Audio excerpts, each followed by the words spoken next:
নমস্কাৰ ষ্টুডিঅ'ত মই নয়না উৰুকাৰ নিশা সমগ্ৰ ৰাজ্যবাসীৰ লগতে লখিমপুৰত উদযাপন কৰিলে ভোগৰ উৎসৱ ভোগালী বিহুটি অসম জাতীয়তাবাদী যুৱ ছাত্ৰ পৰিষদ তথা ৰাইজৰ সহযোগত অসমৰ মানচিত্ৰ আৰ্হিৰে নিৰ্মাণ কৰি তুলিছিল ভেলাঘৰটো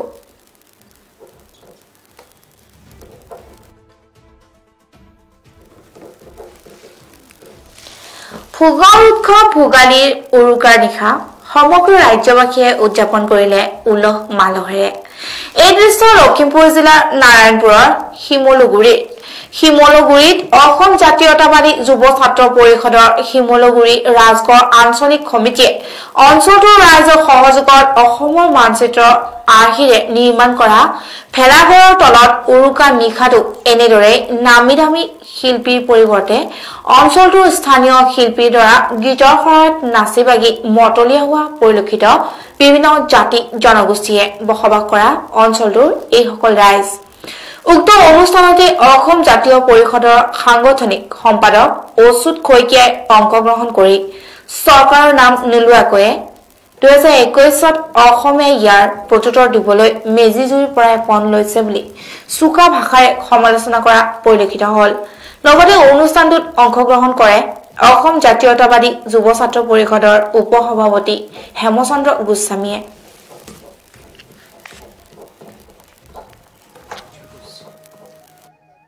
আজি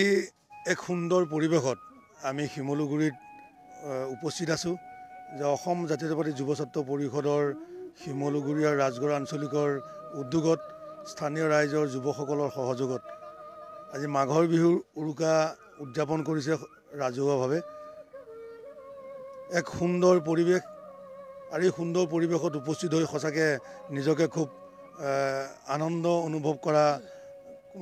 অনুভৱ কৰিছোঁ আৰু মই এই সুযোগতে জয়তে আপোনালোকৰ যোগেদি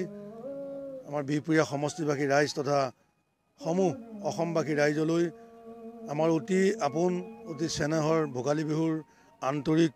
শুভেচ্ছা আৰু ওলগ জনাইছোঁ আমি অসমবাসী ৰাইজলৈ এটা অনুৰোধ জনাম যে আমি এই মেজিৰ জুইতে আমি শপত ল'ব লাগিব আজি আমাৰ জাতিটোৰ যি সন্ধিক্ষণ আজি আমাৰ জাতিটোক যেনেধৰণে এচাম মানুহে বিভিন্ন সময়ত বিভিন্ন পৰ্যায়ত জাতিক লৈ যেনেধৰণে উপলুঙা কৰিবলৈ লৈছে আমি এই মেজিৰ জুইতে যাতে এইখিনি যাতে তেওঁলোকৰ দম্ভ অহংকাৰ যাতে নাশ হয় তাৰ বাবে সকলো অসমবাসী ৰাইজে যাতে প্ৰাৰ্থনা জনায় যে আমি অসমীয়া জাতিটো বিভিন্ন ক্ষুদ্ৰ ক্ষুদ্ৰ জাতি জনগোষ্ঠী লৈ গঠিত এটা বৃহৎ জাতি তো আজিৰ তাৰিখত এনেকুৱা হৈছে যে আমি ক'ৰবাত আমাৰ যি সৰু সৰু জাতি জনগোষ্ঠী আছে তেওঁলোকক আমি আঁতৰাই পঠিওৱাৰ কিবা ব্যৱস্থা কৰিছোঁ নেকি আজি আমি দেখিছোঁ যে শাসক পক্ষৰ মাজে বিহুৰ দিনা গালি দিব বিচৰা নাই যে তেওঁলোকৰ যি বডিৰ যি লেংগুৱেজ তেওঁলোকৰ যি কথাৰ প্ৰকাশভংগী যে অসমৰ মানুহক যেন তেওঁলোকে আজিৰ ডেটত গুৰুত্ব প্ৰদান কৰিব বিচৰা নাই যে মই সেইকাৰণে কৈছোঁ যে অসমৰ জাতিয়ে বা অসমীয়া ৰাইজে প্रण ল'ব লাগিব মেজিৰ জুইতে আমি প্रण ল'ব লাগিব যে অনাগত দিনত আমাৰ